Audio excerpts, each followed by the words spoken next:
하나님이 아심이니라. 아멘. 우리 옆에 분과 이렇게 인사합시다. 저 사실 괜찮은 사람 아닙니다. 네. 죄송할 것까지가 없으시고요. 감사합니다.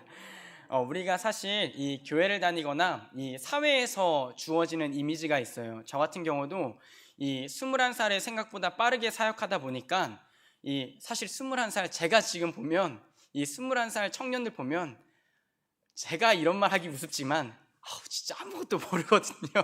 아무것도 모르거든요. 근데 그때 어쨌든 님자 소리를 계속 듣게 되잖아요. 사역을 하다 보면은 어쨌든 대우를 받고 사역자로서 대우를 받고 이 님자 소리를 듣다 보니까 어느 날 사람이 이 대우받는 대로 내가 괜찮은 줄 알고 이 착각하고 살고 있더라고요. 근데 우리가 사실 말씀 앞에 우리의 심령과 영혼과 우리의 모습을 딱 말씀 앞에 우리를 비추면 우리가 할 수 있는 고백은 이것밖에 없어요. 주님, 저 사실 괜찮지 않습니다.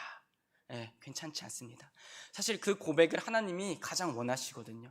근데 반대로요, 이 마귀가 원하는 고백은요, 계속 우리한테 이것을 얘기해요. 아니, 괜찮을 거야. 야, 너 그렇게 살아도 괜찮아. 아니, 너 정도면 대우받을만 하잖아. 괜찮다니까. 그 본문이 오늘 이 3장 1절에서 5절 말씀입니다. 하나님이 에덴 동산을 지으시고 아담과 하와를 이제 그곳을 다스리게 대리인으로 이제 딱 명령을 두셨어요. 근데 딱 한 가지 약속. 야, 너희가 다스리고 다 먹고 다 취해도 돼. 근데 이 동산 중앙에 있는 선악을 알게 하는 나무의 열매는 먹지 마. 이렇게 명령을 딱 한 가지 하셨습니다. 하나님과 인간이 맺은 첫 번째 언약입니다. 그래서 다른 것 없었어요. 아담과 하와가요, 다른 것을 먹고 누리고 살면 됐는데 이 어느 날 뱀이 나타나서 하와를 꼬드긴 거예요. 야, 너네 정말 다 가져도 돼? 너네 정말 하나님이 다 해도 된다고 했어? 너네 저거 선악을 알게 한 나무 열매 하나님이 먹으면 어떻게 된다고 했어? 그러자 하와가 이 엉뚱한 답변을 합니다. 나무의 열매는 하나님의 말씀에 너희는 먹지도 말고 만지지도 말라 너희가 죽을까 하노라 하셨느니라.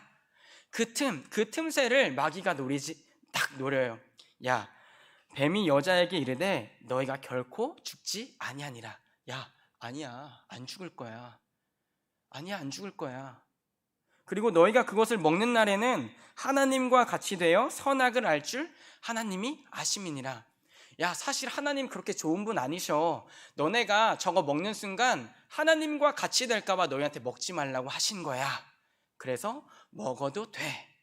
즉, 이 설교 본문과 같이 얘기를 하면 야, 괜찮아, 먹어도 돼. 너희 안 죽을 거야. 오히려 하나님이 치사하신 분이시지. 야, 이왕 주실 거면 다 주셔야지. 왜 저거 하나만 남겨놓겠어? 하나님이 너희가 저걸 먹으면 하나님과 똑같이 될까 봐 하나님이 먹지 못하게끔 막아두신 거야. 명령하신 거야. 너희 왜 하나님 명령 들으려고 그래? 하나님 명령 안 들어도 괜찮아. 결국 우리가 이 일을 알고 있습니다. 하와가 어떻게 합니까? 그 선악과를 먹고요, 선악을 알게 하는 나무의 열매를 먹고요, 그것을 남편에게 줘요. 그리고 나서 그들에게 어떤 문제가 생겨요? 전에는 벌거벗은 줄 몰랐는데 이제는 서로가 벌거벗은 수치스럽다라는 것을 깨닫게 됩니다. 죄가 들어오면서 눈이 벗겨졌어요. 그리고 서로를 보면서 수치스럽다, 부끄럽다를 느끼기 시작했습니다. 그리고 유명한 명대사죠. 하나님이 막 찾으시는데 아담이 어떻게 얘기해요? 야, 누가 너한테 저 열매를 먹으라고 했니? 누가 너를 벌거벗은 것을 알게 했니? 이렇게 얘기하니까 아담이 이 여자가 내게 주었습니다 라고 얘기하지 않고요, 하나님이 내게 주셔서. 누구 때문이에요? 누구 책임이라는 거예요? 저는 잘못 없는데 하나님 책임이에요. 하나님이 저 여자를 주시지만 않았어도 내가 속지 않았을 텐데 그 소금의 책임을 누구한테 전가해요? 하나님께 전가해요. 누구의 모습이에요? 우리의 모습이에요. 삶이 잘 풀리지 않고 괜찮다라는 속삭임에 속아 넘어가서도 이 완악한 죄는 끝까지 누구를 탓하고 싶어해요.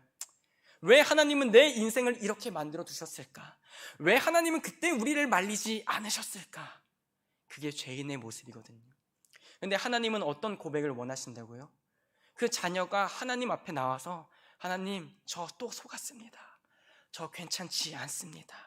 사탄의 괜찮다는 속삭임에 제가 속았는데 저 괜찮지 않습니다. 그 고백을 하나님이 원하신다는 거예요. 근데 마귀가요, 우리한테 끊임없이 와서 이렇게 얘기해요. 너 기도하지 않아도 괜찮아. 세상에 많은 사람들 봐. 저 사람들은 기도하지 않고 자기가 원하는 대로 살고 마음대로 뜻대로 사는데 잘 살고 있잖아. 괜찮은 것 같지 않아? 괜찮은 것 같지 않아?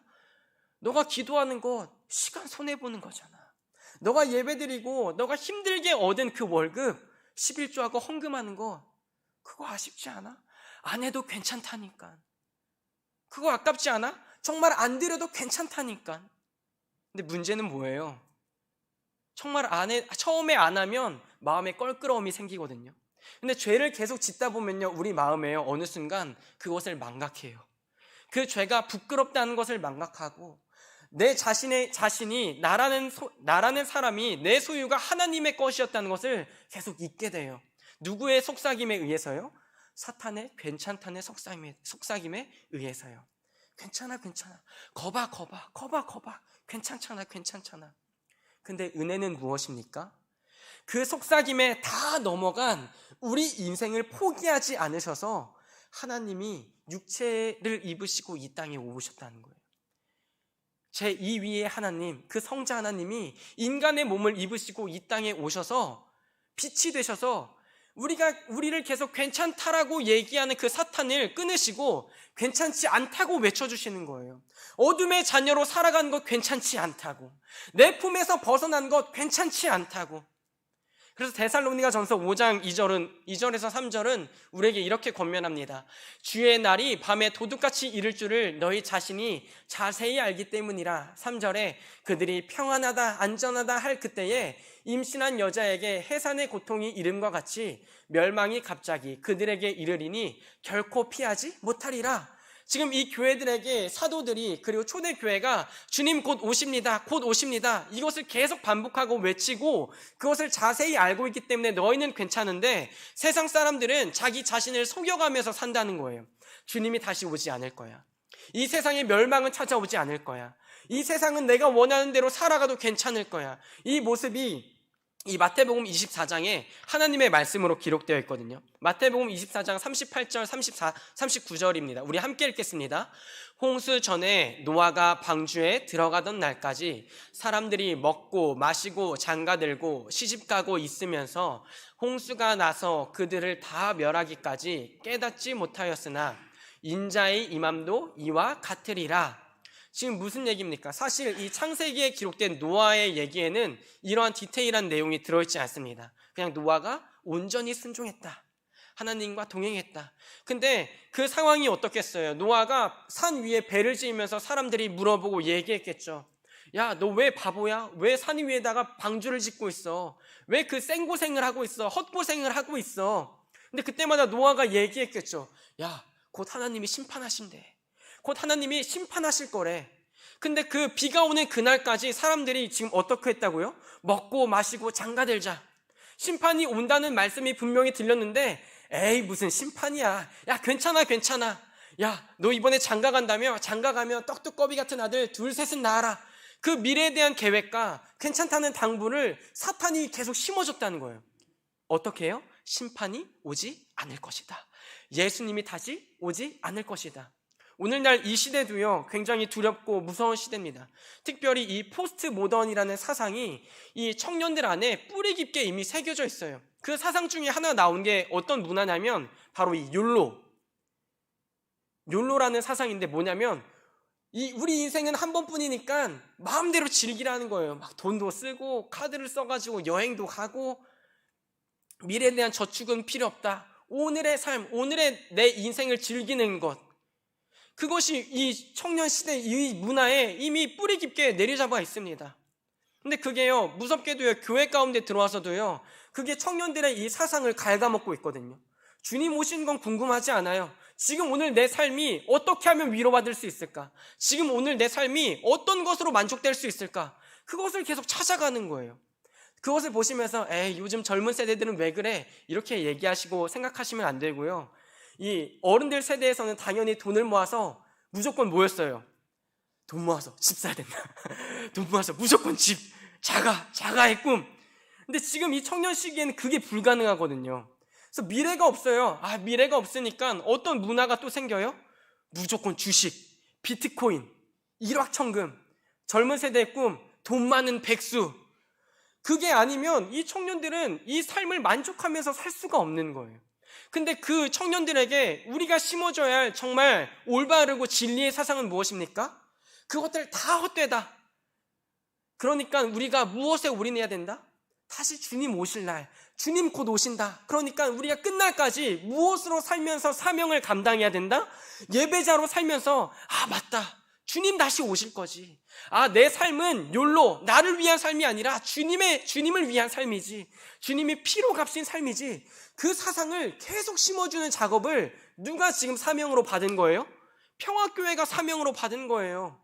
이 포스트 모던 사상, 욜로라는 사상, 이 어둡고 어두운 네 인생을 네가 돌보고 네 인생을 위하여 네가 살아야 된다라고 얘기하는 사상 가운데서 부단하게 진리를 던져서, 아니, 네가 스스로 네 인생을 위해 살면 괜찮지 않아. 끊임없이 너를 위해서 살아야 된다고 얘기하는, 그 열매 먹어. 너가 하나님처럼 살 수 있는데, 돈을 위해서 너를 위해 써야 돼. 너가 하나님처럼 살 수 있다니까 라고 얘기하는 시대 풍조, 이 공중 잡은 자의 권세대의 풍조를 진을 무너뜨릴 정도로 기도로, 말씀으로 다음 세대에게 복음의 사상을 심어줄 때까지 그 뿌리를 바꾸는 작업을 지금 평화교회가 다음 세대를 위하여, 또 위에 선배이신, 신앙의 선배이신 여러분들께서는 다음 세대에게 악한 권세를 막아주시고 또 사역자들에게 말씀을 먹여주셔서 그 말씀이 이 어두운 세대에 물들어가는, 끊임없이 세대가 괜찮다라고 얘기하는 그 시대에 괜찮지 않다, 예수 안에 없는 것 괜찮지 않다라고 선언해 줌으로써 성령께서 역사하심으로 그 청년들의 사상이 바뀌지 않으면 평화교회의 미래는 없습니다. 한 세대는 견딜 수 있어도 그 다음 세대가 없으면 뿌리가 없는 거거든요. 제가 평화교회를 평가하고 어떻게 괜찮지 않대, 왜 우리 교회에게 좋은 말씀 해주셔야지, 다음 세대가 없다고 이 불안한 말씀을 해주셔, 그게 아니고요, 현실이에요, 현실. 그래서 우리가 이 저녁에 부단히 이 기도하고, 또 목사님께서 다음 세대의 끈을 놓지 않으신 그 이유는요, 다음 세대의 복음이 흘러가야 되거든요. 복음이 흘러가야 되거든요. 그래서 이 복음에게 무엇을 계속 얘기해 줘야 된다고요? 주님 곧 오신다. 한 타임의 예배가 얼마나 귀한지. 제 이 개인적인 이 욕심은요, 제가 이렇게 뜨겁게 설교할 때 주님 오셨으면 좋겠어요. 우리가 이렇게 예배 안 나오시면 또 상처받으실지 모르겠는데, 내가 예배 자리에 있을 때 주님 오시면, 주님 저 예배 자리에 나와 있습니다. 그걸로 구원받는 건 아니지만, 그때 주님 오시면, 그래도 제가 주님 자랑하다가 주님 얘기하다가, 제 욕심이죠. 제 바람이고요. 근데 우리가 예배의 자리를 사모해서, 정말 예배의 자리에 우리가 다 모여서 하나님 자랑하고 하나님의 자랑하는 것 듣고, 정말 우리 주님 이제 곧 오시지, 정말 언제 오셔도 모르지, 우리는 모르지, 근데 빨리 오셨으면 좋겠다. 이 어두워지는 이 세대에서 빛으로 살아남는 게 얼마나 힘듭니까? 노아처럼 고독해야 되고, 노아처럼 미련하게끔 부딪혀야 되고, 속지 않으려면 부단히 깨어 있어야 되고, 사람들은 평안하다, 너희들 왜 그렇게 살고 있니? 라고 미련하다고 욕할 때에도 부딪히면서 예배 자리로 나아오고, 어떻게든 예배자로 살기 위하여 아둥바둥 살아갈 때에 세상의 풍조를 보면서 저것은 괜찮지 않다, 그리고 주님의 품 안에 있는 것이 진정으로 이 토브, 좋다, 평안하다, 샬롬이다, 그것을 하나님이 우리에게 알려주셔서 이 마지막 시대에 여러분을 예배자로 남겨놓고 싶으신 거예요. 제가 청년들에게 항상 다른 얘기하지 않거든요. 계속 청년부 얘기해서 죄송한데, 하나님이 원하시는 것 다른 것 없다. 단 한 명의 예배자, 하나님의 이름에 목숨을 거는 단 한 명의 사람, 그 사람을 남기는 것 하나님이 원하시는 작업이고, 그 사람 남기는 것 나를 이용하셔서 하나님이 나를 이용하신 하나님의 사명과 목적이다. 그래서 다음 세대에게 예배가 더 무너져가는 어두운 시대가 찾아왔을 때에도 딱 한 명의 예배자가 남아서 세상 가운데서 괜찮지 않다라고 선포하고 선언할 선지자적 사명을 감당한다면 이 사명과 사역은 성공한 것이다, 그 얘기를 하거든요. 오늘 사랑하는 이 평화교회에 이 저녁에 여러분 무엇을 기도하러 오셨습니까? 또한 이제 더 이상 사실 우리가 속지 않으려고 우리는 부단히 말씀을 들으려고 오는 것이거든요. 사단에게 괜찮아. 너희가 좀 더 쉬어도 괜찮고, 좀 더 자도 괜찮고, 좀 더 게을러도 괜찮고, 좀 더 하나님 언제 오실지 모르잖아. 아유, 내일 모레쯤에 오시겠지. 내일까지는 괜찮아라는 그 속삭임에 아니라고. 오늘 내가 기도함이, 오늘 내가 예배드림이 괜찮지 않다라는 그 하나님의 말씀에 사명을 다시 부여받아서 주님, 이 시대에 괜찮다라고 우리를 속삭이는, 하나님처럼 되라고 속삭이는 그 마귀의 음성을 듣지 않고 다시 기도의 자리에 나와서 주님 나라가 오시는 그날까지 우리가 부지런히 예배자로 살아남길 원합니다. 미련하다라고 얘기할지언정, 무식하다라고 얘기할지언정, 그 내용에 속는 인생 아니라 주님 진리의 말씀이 우리 심령에 새겨져서 오히려 유일한 진리가 무엇인가 하나님이 먹여주시고 가르쳐주시고 알게 해주시고 더 나아가서 믿음 부어주실 때에 그 믿음으로 인하여 끝날까지 주님 오시는 것 소망하면서 주님 만나는 그날까지 부단히 예배의 자리에 부딪히며 살아올 때에 그날에 주님 오신다면 주여 기쁨으로 제가 주님 맞이하겠습니다.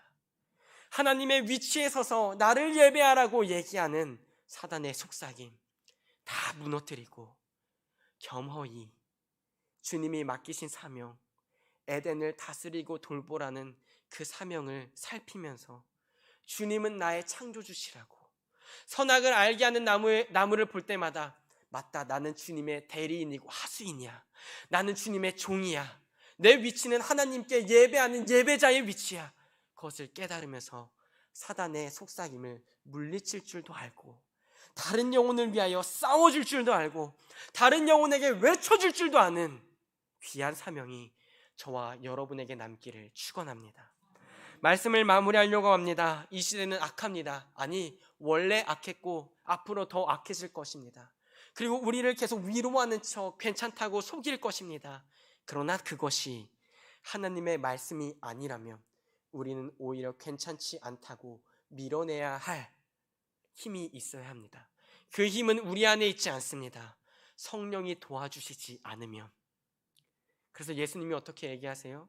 시몬아 시몬아, 사단이 너를 밀가부르듯 부르고 있다. 그러나 내가 너의 믿음이 떨어지지 않기를 위하여 기도하노니. 주님, 우리 괜찮지 않습니다. 우리 항상 알면서도 사단에게 속아 넘어왔습니다. 나를 위하여 주여 오늘도 기도하여 주시옵소서. 성령이여 오늘 우리를 붙잡아 주시옵소서. 기도하게 하여 주시옵소서. 속지 않게 하여 주시옵소서. 하나님의 진리의 말씀을 듣고 그 길로 온전히 걸어갈 줄 아는 믿음의 담대함을 우리에게 부어주시옵소서. 이 기도 제목이 우리의 기도 제목이 되기를 축원합니다.